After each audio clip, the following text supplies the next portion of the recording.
As we have discussed many times, the human body was designed to heal itself, and it'll heal itself if given the right conditions. We've looked at those basic conditions which we have listed on the board here: pure air, sunshine, not taking anything into the body that will harm it, proper rest, going to bed early, exercising, moving the body every day, eating a proper diet, a nourishing diet, drinking adequate water, and trusting in God, trusting in the one that gave us this body with its inbuilt ability to heal itself. In this presentation, we're going to be looking at natural remedies. When aches and pains happen, when little accidents happen, there are some simple things that you can do to bring relief, but not only bring relief, also to boost healing in the body. So we're going to look at a whole lot of little things here, and I have a table full of goodies here. The first one we're going to look at is the humble onion. I think every home has an onion. And I will never forget onion because it is the first natural remedy that I ever did. I think I related the story when I was giving the story about how I got into natural remedies, about how my daughter had an earache at the age of 16 months, and after 6 weeks and 4 courses of antibiotics later, her earache came back. So when my second child had an earache, I didn't go to the doctor this time. I went to the old lady next door. And I said to the old lady, "What did your mother do when you had an earache?" She said, "Mum would steam up an onion on the stove. She would keep the two ends. There's the hard end that the roots came out of, and this is the top end where the stalk came out of. The best is to steam it or dry bake it. If you boil it, some of the healing properties could go into the water. And then you cut it in half like I have done here, so you're looking at 2 sets of rings. So what you do is you steam it, and when you've steamed it, it will be very hot. And then you can squeeze it, and it'll be boiling hot, the onion, but the hot juice will go into the cold spoon, and that'll get it just the right temperature, and you can put those few drops in the ear. And then you wrap this onion in a cloth. And you wrap the cloth over a few times. The onion will cool down quite quickly, so you just keep feeling it until it's the right temperature, and then put it on the ear. You put it on as the person can cope with it. If it's still a little bit hot, you can use another cloth and put a few more layers over it. And when you have put it on the ear and it's the right temperature, then you get a square of plastic and you put that over the onion. The reason why you put the plastic over it is it'll keep it warm, and you can keep this onion on for as long as you can keep it warm. When it gets cold, you must take it off. Part of the comfort that it brings is the warmth, but onion is a drawer. And so the heat from the onion and the drawing power of the onion bring great relief. Sometimes it'll draw the pus out so that a little hole is made and the pus will come out through the eardrum. If the body makes the hole, not a problem.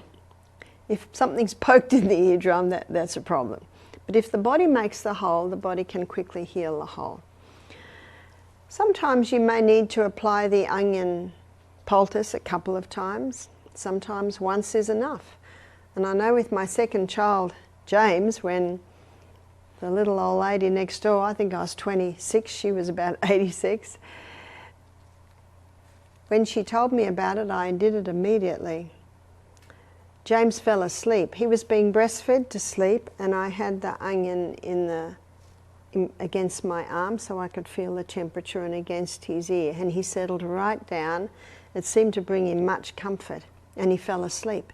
And when I lay him down on the bed, I laid him so that he was on the ear. I put a towel, folded up a few times because I knew that would keep it warm.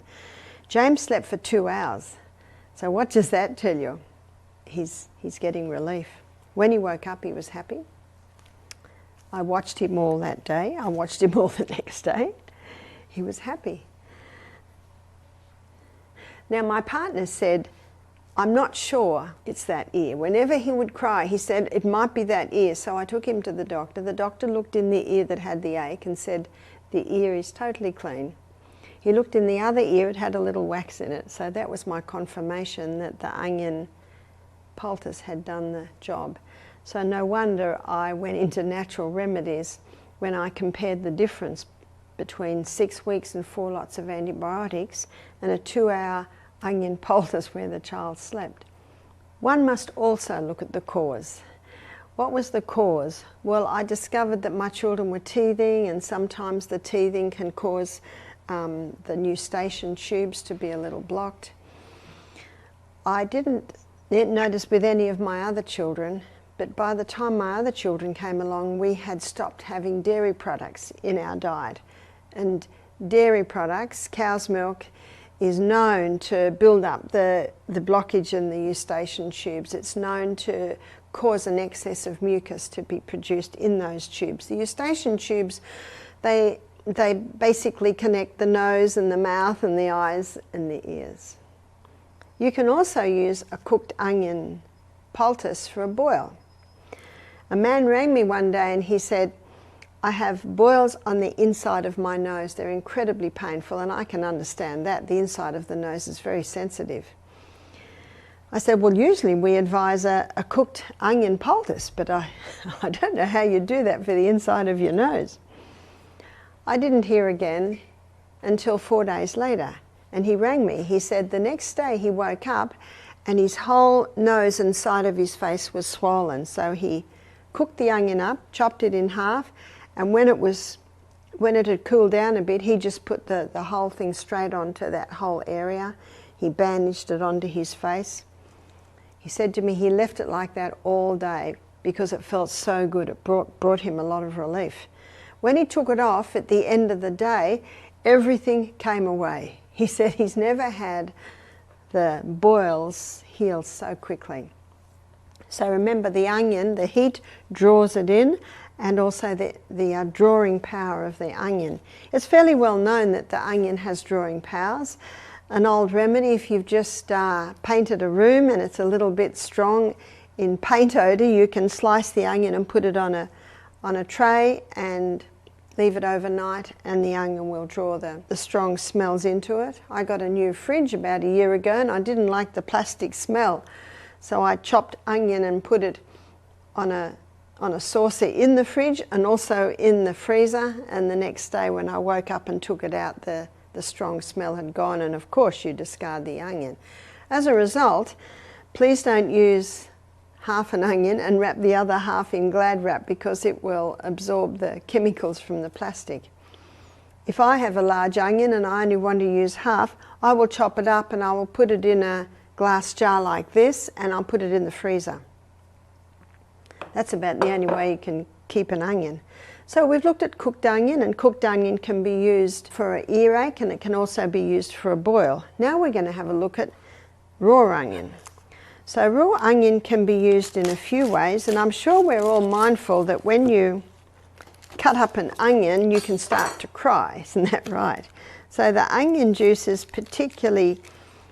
a particular effect on the eustachian tubes, on the respiratory, and that's probably where we would mostly use it, as a raw onion.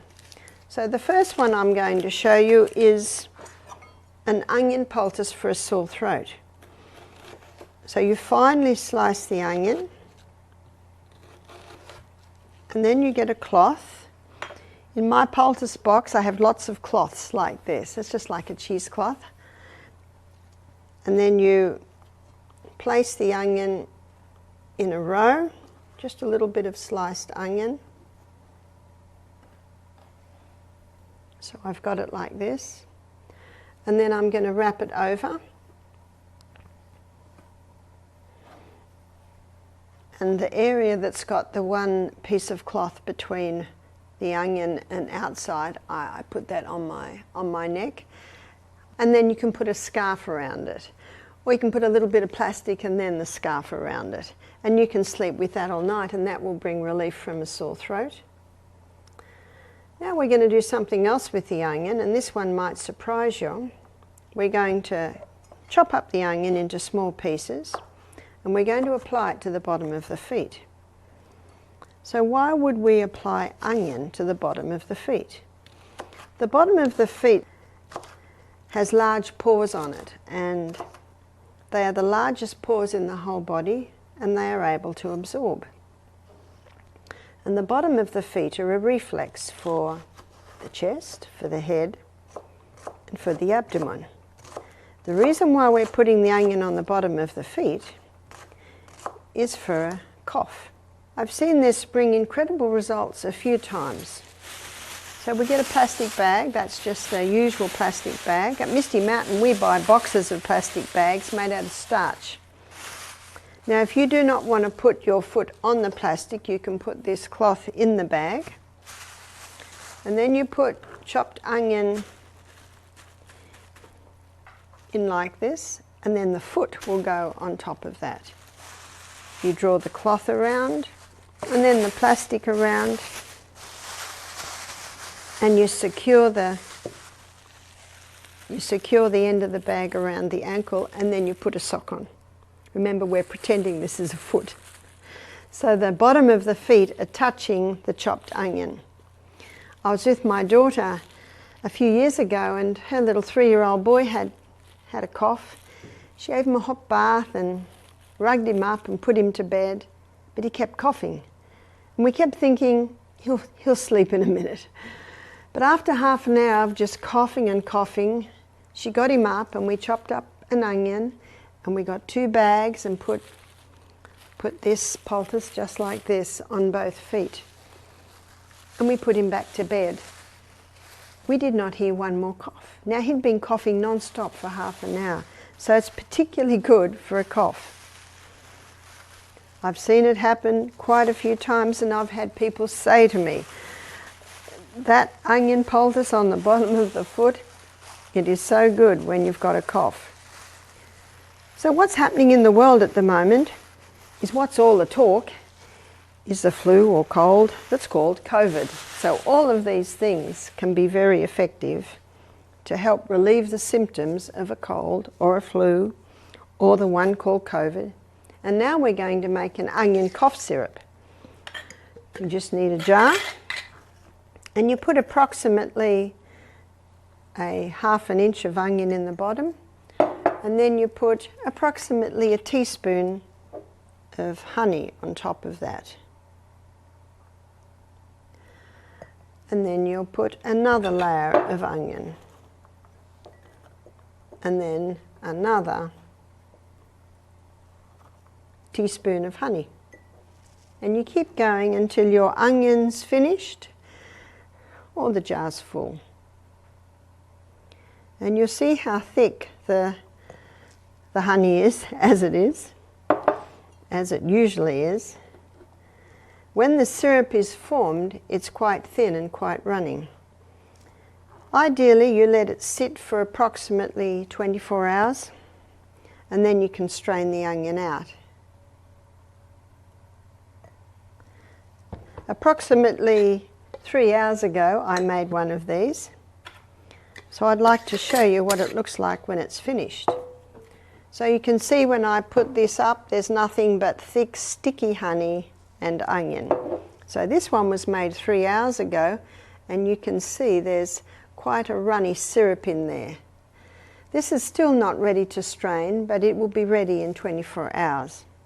Once you've strained it, that will keep for probably years, because we know honey doesn't go off.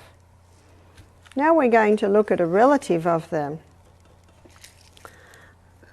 onion, and that is garlic.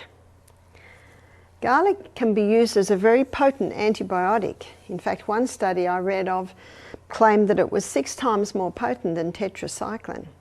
Not only is garlic antibacterial, it's also antifungal, it's antiviral. So let me give you a recipe that can be used if you've got any type of cold. This can be pneumonia or bronchitis or asthma or flu, COVID flu. I'll give you the recipe. It's called the flu bomb. And it has 6 main ingredients in the flu bomb. it has garlic. How much garlic? As much as you dare. Maybe for a child you'll do a little clove, maybe for an adult you might, that's about a middle-sized clove there. And you crush it. Ginger. And for ginger, it's about a quarter of a teaspoon of finely grated or very finely chopped ginger. Eucalyptus oil. Eucalyptus oil, 1 drop. There's a definite measurement for this one. One lady said, Barbara, it says not fit for human consumption. I said to her, we're not asking you to drink a whole teaspoon. 1 drop. And this isn't a remedy that's been used for centuries. An old lady told me whenever she got a cold or one of her siblings got a cold. Now she told me this 40 years ago, and she was 80 then. She's still not with us now. But she said, Mum would put a little bit of honey on a teaspoon and a drop of eucalyptus oil, and every child had to have their dose of eucalyptus oil with a bit of honey. In Australia, you can even buy eucalyptus oil and honey lozenges when you get a cold. So remember, it's only 1 drop. If you don't have eucalyptus oil, you can use tea tree oil. Cayenne pepper. There's no amount to the cayenne pepper.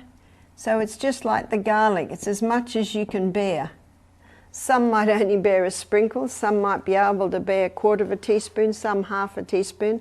I don't know anyone that can go much past that. Lemon, the juice of a lemon, and 1 teaspoon of honey. This is the flu bomb. And to this you add approximately 1/3 cup of hot water. If someone has a flu or cold or of any type, sinus, any problem in the respiratory organs, the dose is to take 1 of these 3 times a day. Usually by the 3rd or 4th day the cold has absolutely resolved itself or it's on the tail end. You can start taking that at any point. There's your antibiotic. It's a potent one. What about a baby? You can't give that to a baby. Can't give that to a small one. But what you can do, you can finely slice the garlic, which I'm doing now, and you can place it in a little cloth and bind it to the bottom of their feet. So I cut up a cloth like this, and the fine slices can be placed on the cloth, and then that can be covered over, because we do not want the garlic slices to touch the bottom of the feet because it can cause a blister. The onion will not, but the garlic will. And then we're just pretending my fingers are the bottom of the feet again, and you bind it to the bottom of the feet, and then you can put the sock on or the little bootie on. Or my son James, when he was 3, he used to get quite chesty. I'd put this on his feet, I'd put his shoe and sock on, and off he'd run to play, and every step that he takes, he's getting a little blast of garlic into the blood. In Psalm 104 verse 14, the Bible says that God gave herbs for the service of man. So this garlic will go in and the body will take it where it needs to go. And I found that it helped to loosen up any congestion on the chest. It can even help to clear the airways a little. At the end of the day, when I took James' shoes and socks off, all that was left was something that looked like bits of yellow dried out leather. Every bit of juice had gone, and I could smell it in his breath in a couple of minutes. Only takes 1 minute for 1 drop of blood to go around your whole body. So there's the garlic, and now we're going to have a look at ginger. Ginger is well known for being an anti-nausea herb. So if anyone has nausea, finely grate the ginger, pour boiling water on it, and they can sip on that tea. It makes a delicious tea. So you might use, there's some graters are like this, or the fine grater on the big one, and about a teaspoon into a little teapot, and then pour the boiling water in. In about 10 minutes you'll find it's drinkable temperature and the person can sip on it. If you buy seasickness or car sickness tablets, it's nearly always just compressed ginger. Now we're going to use it on the outside. We're going to make a poultice. And I fold over cling wrap a few times so it's a little better to use. And I put that down on my little chopping board, and then I get a cloth. It's good to have a poultice box and have a collection of these cloths. That's a good size to make a poultice. And now we're going to grate the ginger, and we grate it on the small one. So where would we use ginger? Ginger can be used for any joint pain. So remember, ginger's for joint. And I grate up, let's say I'm going to put it on a sore wrist. Anywhere where there is inflammation in the joint, it can be used. So let's say a person's got some arthritis in their joint and it's quite painful. A ginger poultice can be made, because this ginger poultice appears to draw the inflammation out of the joint. So you can see here I'm spreading out the ginger to take up. I'm going to apply it to an area probably about 2 inches by 2 inches. So you spread it out evenly. And then to make the poultice, you're going to make a little package. So it's top over bottom and then side over side. And then you turn it over, and the part that goes onto the body is the part that's just got one layer. So you can see the yellow ginger juice starting to come out of there. You also see that the plastic wants to be about 1/2 inch more than the poultice itself, and the reason that you are using the plastic is to protect the clothes, but also to keep the poultice from chilling. So let's say I'm putting it on my wrist. So then I'll put it on the area like that, and then I'll bandage it on. Ideally it's well bandaged, because you don't want air coming into any of those areas which can chill it, and you don't want it chilled.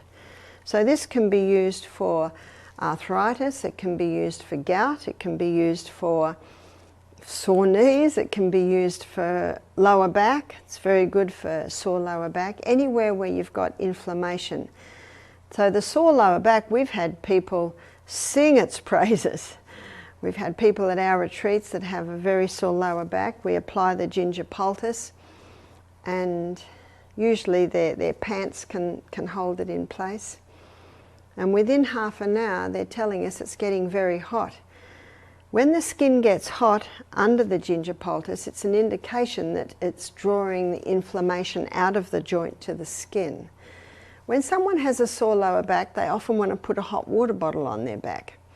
Now the hot water bottle does bring relief, because whenever you're in pain, the muscles tend to cramp.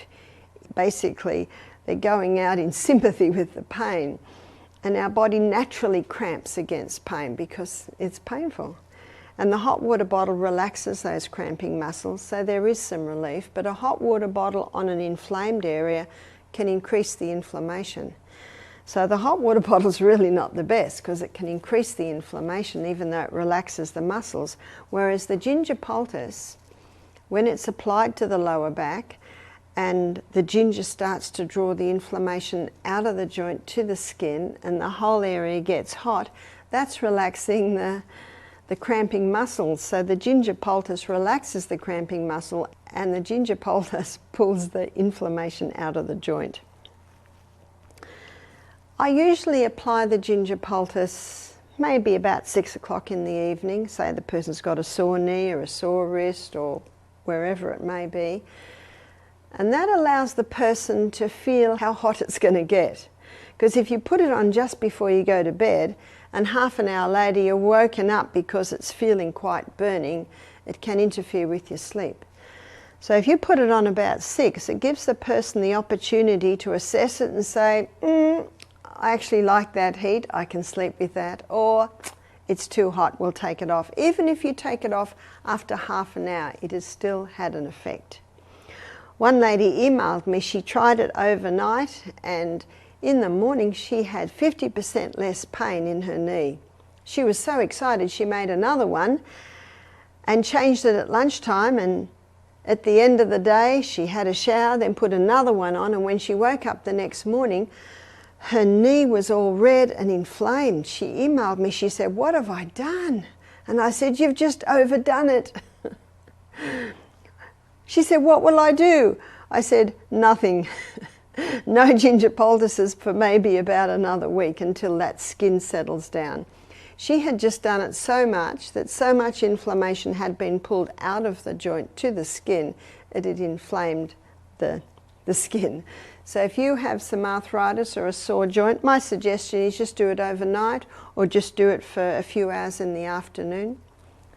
There are other poultices, as you will see as we go through this, that can be used for tissue inflammation and for other ailments. And one is the potato. The potato is very, very cooling. So what the lady could put on her sore knee now is the potato. The potato is very cooling, it's high in potassium and phosphorus, and the skin absorbs those minerals, which helps with the healing. Let me show you how we make the potato poultice. So again, we put the plastic down, we have another cloth here. It's a good idea to buy a little box and set it up as your poultice box. So when there's a crisis, you've got everything ready. Now for the potato poultice, I'm going to use the bigger grater. And the potato poultice is used a little differently. You would never use ginger on tender parts of the body. You would never use it on the eye. Not the ginger poultice. Just keep the ginger poultice for joints. Ginger for joints. Whereas the potato, it can be used in a quite a large variety of places, because the ginger, it helps with the joint inflammation, whereas the potato is bringing relief in tissue inflammation. So there's our grated potato, and again we make a little package. So we put the top down, bring the bottom up, both sides over, turn it over, and there we have our potato poultice. The potato poultice is excellent on a swollen ankle that may be from a sprained ankle. It'll bring the tissue inflammation down, whereas the ginger's for joint inflammation, the potato is for tissue inflammation. It's also a drawer, and I have seen it draw a big splinter out. It happened in my son. He had a big splinter in the bottom of his foot.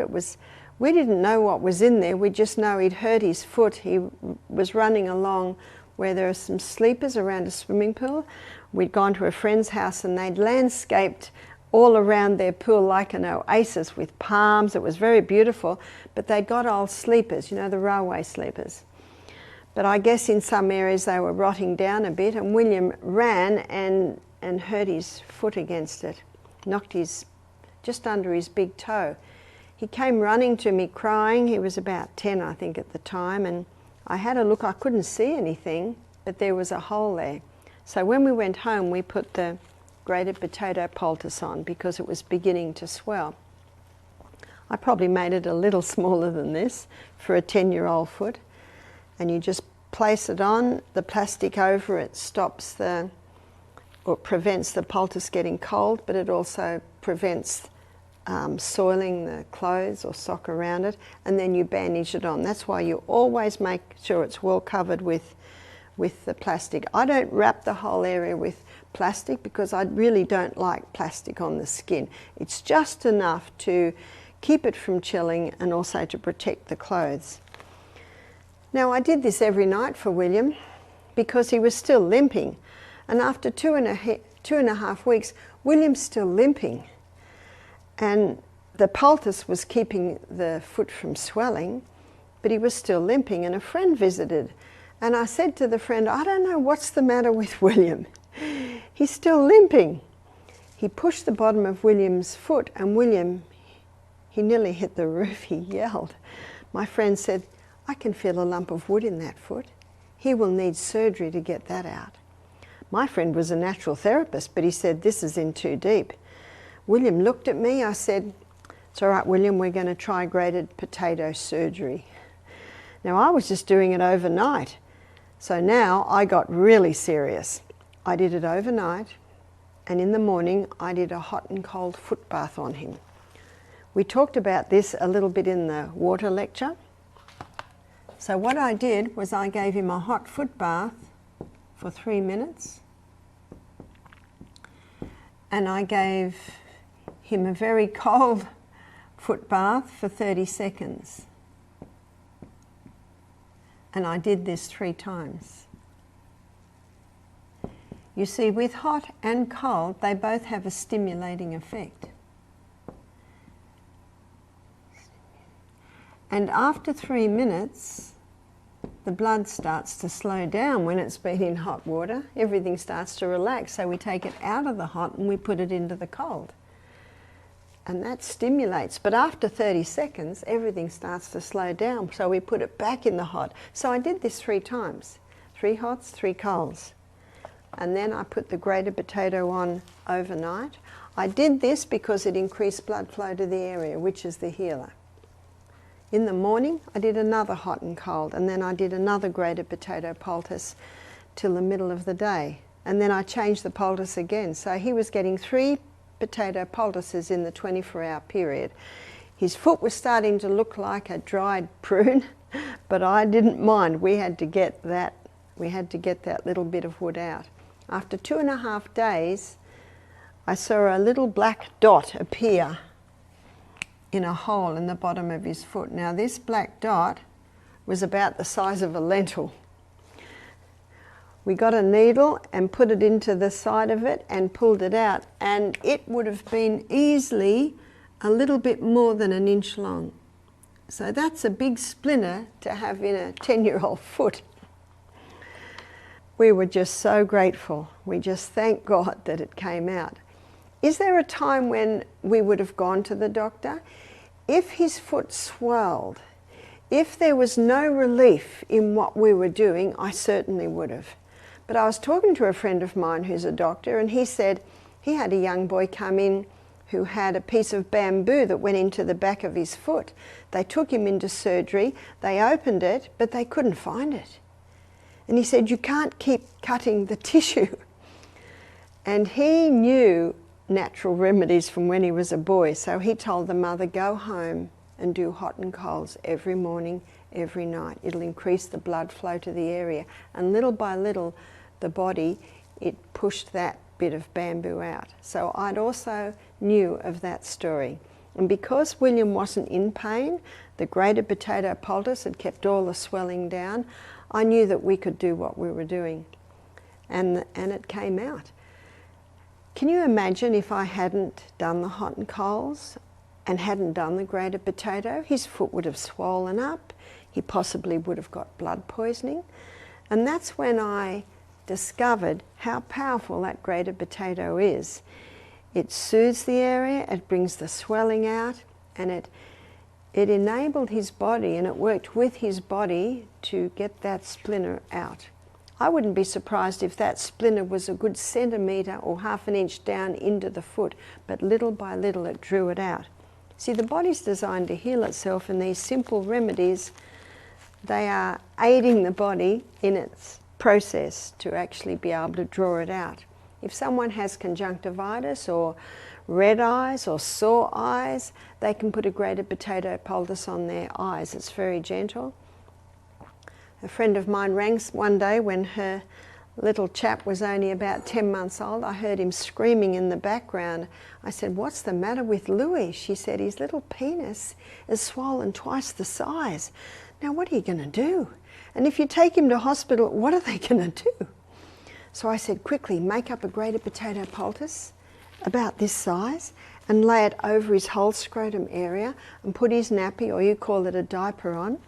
She said within about 10 minutes of putting this on, he settled right down. You see, it was so hot, inflamed, and most pain is due to inflammation, and this gets the inflammation down. He slept for a couple of hours. My friend kept going and checking on him. She couldn't believe that. She was worried, was he all right? And he certainly was. He was peaceful and sleeping. So he slept for 2 hours, and when he woke up, she took the diaper off, the nappy off, and everything was back to normal. Sometimes you don't know what is causing the swelling. Now the little fella was a crawling baby, and maybe he was crawling around and something bit him in that area, maybe a little bit of dust got in the area. You do not know, but she did not have any more troubles there. So if in doubt, put the grated potato on. The grated potato is very gentle, it's very soothing, and it's very good on hot, inflamed, angry areas. Ingrown toenails, it's excellent. With ingrown toenails, you do the hot and cold, and then you would apply the grated potato. And the hot and colds, they can bring relief sometimes by the end of the treatment. I remember one more story of this happened in New Zealand a few years ago now, and a lady was seeing me, and she brought her son, and he was 7, and I noticed that his finger was twice the size. I said, what's the matter with his finger? She said, oh, he's got cellulitis. I said, yes, but why? You know, Newton's third law of motion, to every action there's an equal and an opposite reaction. Why? There is always a reason. She said, well, he was playing with his Matchbox cars in the dirt. He had a blister. The blister burst, and of course what happened is dirt got in.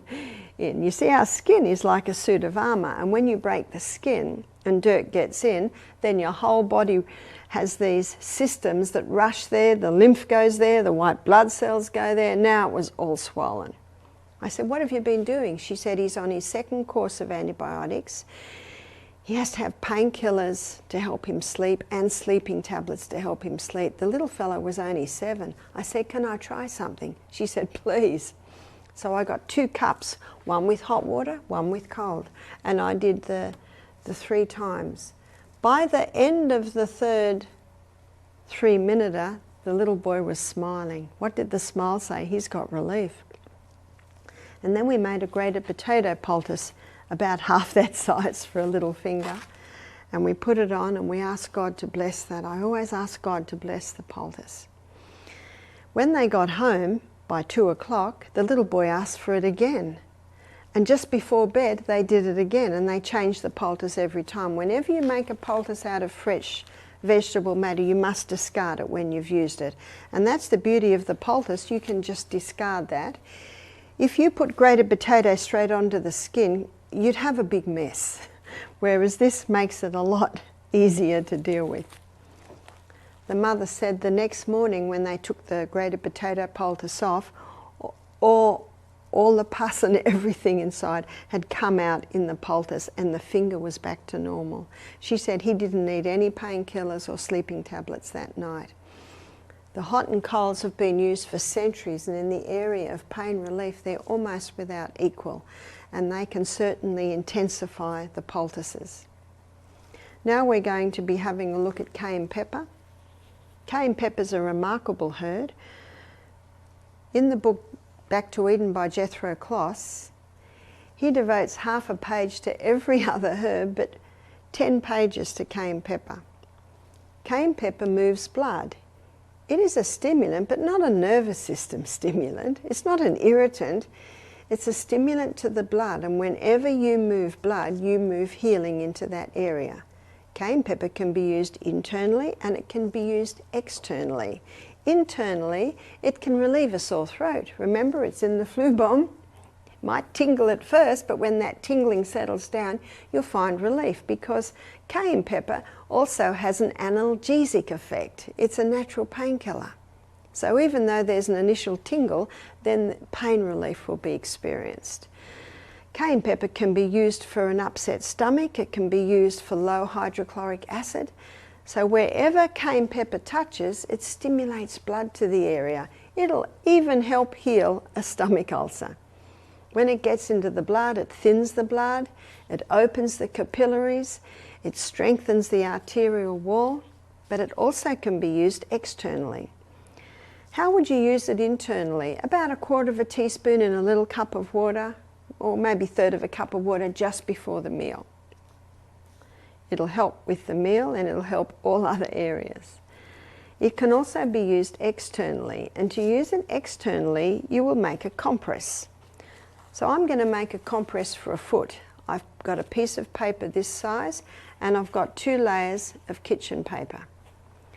And what I'm going to do now is I'm going to put a little bit of olive oil on that paper, because when I've put the olive oil on there, I'm going to put some cayenne pepper. So I'm using the olive oil, you only want a little bit, because if you put too much on, then when you put the poultice on, and ideally you'll be putting it on overnight, you don't want olive oil leaking into the bed. So you only use a little bit to cover the area. So you can see I've just lightly sprinkled that on. A little bit more. And now I'm going to sprinkle the cayenne pepper on. And I'm going to sprinkle about 1/2 teaspoon on. And the reason I put the oil on is so that the cayenne pepper will stick there. Otherwise it'll all fall off. And it helps to keep it in its place. So that's about 1/2 teaspoon. And you smooth it over, make sure it sticks to the cayenne pepper. And now I can hold that up and you see that will not fall off. And what you do now is the foot goes straight onto that. So it's got the plastic underneath, and that will protect the sock. And it'll also protect the bed. So you put the foot on there, and then you put a sock on. And the reason you would do this would be for cold feet. If someone has no feeling in their feet, you can also use it. If someone has no feeling in their feet, or they've got cold feet, you cannot put their feet in hot water. You put cold feet or feet with no feeling into hot water, you can damage the tissues because they have no feeling there. So you can certainly put their feet in lukewarm water. So what you do is you put the feet on there. You would have one for each foot. So you put the feet on there, put a sock over, and what this cayenne pepper does is it stimulates blood circulation to the feet. For people with peripheral neuropathy, that's no feeling in their feet, I find in the morning they're feeling a little bit pins and needles. Now that's the first sign that life is beginning to become back in those feet. How long would you do it for? It can be different in every person. For some people, they might need to do it every second night for a week. If their feet are starting to get hot all day long, maybe it's time to stop it. But if someone has cold feet, by morning their feet are warm. My feet aren't cold. Well, I never let them get cold. But if I did that on my feet, by 4 in the morning, I'd want to rip it off because my feet are getting so hot. So again, you watch the person. If a person has cold feet, sometimes they only need to do that twice a week. But I'd also look at why their feet are getting cold. Usually it's poor circulation, and to increase the circulation, exercise. Exercise increases blood flow to the whole extremities. I visited an elderly lady once who had peripheral neuropathy, and I made her a whole set of these, and I folded them over like this, and I put them in a bag, and so that meant that they were all ready for her, and she could take a set out every second night and put them on her feet and put the sock on. You could use it for any part of the body that has no feeling in it. Now we're going to have a look at castor oil. Castor oil penetrates deeper than any other oil. I do not advise you drink castor oil. It can be irritating inside, but on the outside it has quite a remarkable effect. It penetrates deeper than any other oil, and wherever it penetrates, it breaks up lumps, bumps, adhesions, bone spurs, tumours. Depending on how long the bone spur's been there, if the bone spur's been there for 3 years, it might take 3 months. If the bone spur's been there 3 months, it might only take 3 weeks. I have seen people, well, they've told me their bone spur was little by little, it was able to go with the castor oil compresses. So when I say a compress, what do I mean by that? I'll show you how we make it. We get what's called an incontinence pad. You can buy these to put under people who are incontinent. And we cut them up. So you can see that I've already cut a piece off this. And the beauty of it is it's got a plastic backing, and I open it up. You can open it like that, and I put several layers of cloth in there to make it a thick compress. You see, the thicker the compress, the more castor oil it will hold, and the more castor oil can go into you. So I have made one here. So you can see this is quite thick. I think I have got about 8 layers of cloth in there. And what I do is I tape the edges with masking tape, and I've clipped the edges with a stapler, or you could stitch it. And when I applied the castor oil earlier, it was like a thick layer on top. And so you sit that down and you leave it for maybe 20 minutes, maybe half an hour, waiting for it to soak through. It has soaked through now, and that's quite wet.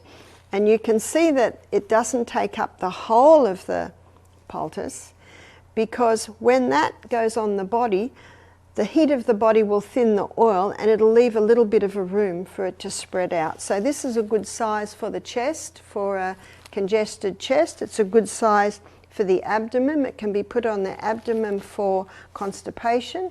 It can also be put on the abdominal wall for irritable bowel. It could be put under the rib for the liver, for gallstones. It can also be put at the back for kidney stones. It could be put over a knee for a painful knee. So you can see we're getting to the part in our presentation where for a sore knee, say, you might try the ginger poultice. Another time you might try the grated potato poultice. And another time you might try the castor oil. And you will get to see what the different poultices do. But remember, this penetrates deep. And because it's not drawing anything out of you, you can use the same compress again and again and again. You might even use the same one for a couple of months. Maybe every 2 days it's starting to feel a bit dry, you'd put a little bit more castor oil there. You'll get to know, and you can just fold it over, put it aside, and bring it out the next night. I've spoken to women who've been able to break up breast lumps using the castor oil compress. I've also spoken to women who've been able to clear up their breast cancer with castor oil compresses on the breast. It's not the whole program. There's a whole lot of things that you do. In my book, Self-Healed by Designs, it talks about the conditions required for healing, for especially with cancer, and this can be just part of the program. And now we're going to have a look at charcoal. Charcoal is a black powder, and charcoal has been used for centuries. They even use it in medicine today, and the reason they use it is because charcoal absorbs poisons. When you put a dry sponge into water, it absorbs the fluid. This isn't absorb, this is adsorb. And adsorb is referring to the fact that the charcoal under a microscope has all these little facets, all these surface areas, and every surface area has the ability to bind poison to it. NASA uses charcoal to filter the air in outer space. They use charcoal to filter the water in outer space. In medicine today, they use charcoal to filter the blood for dialysis. They use charcoal for poisoning cases. Charcoal can be used internally and it can be used externally. Internally, it's for all poisoning cases, and externally, it can be used again for poisoning. So that might be a snake bite or a bee sting, or it might be a wasp bite, any bite. Ants, we've got We've got something in Australia called jumping ant, and oh, they sting very, very badly. And when you apply the charcoal poultice, the pain goes within minutes. The easiest way to make the poultice is to put it into a little snap-lock bag like this, and you put 3 teaspoons of charcoal to 1 teaspoon of psyllium husk. When you mix charcoal and water, it's like mixing dirt and water, whereas the psyllium husk, it goes like a soft jelly, and that's what we've done here. So what you can do in a crisis is you can, and ideally you have this in the fridge, looking for my scissors here, you have this in the fridge and you can cut an area around the edge, take the plastic off and just put it straight on. And what you're putting on is like a black jelly, and that's the poultice. I think every home should have these, so they're easy. Remember, 3 teaspoons of charcoal, 1 teaspoon of psyllium husk, and you do about 3 times that amount in water. And you seal it off and you massage it. You massage it and then you spread it out till you've got that pack, and then you cut the area and apply it. So every home should have one of these in the fridge, or if it's been there for over a week, maybe you want to put it in the freezer. It adsorbs and it neutralizes poisons. I trust you've been encouraged, and I'm sure very interested in what we've covered today. I just want to show you that the onion syrup we started to make at the beginning, there's already a syrup starting to form there. But that will take a good 24 hours before it's ready. So please enjoy your experiments with your poultices. I've got some good news. If they don't work, you've got nothing to lose. But we have found in every case they are known to bring great relief and to stimulate healing.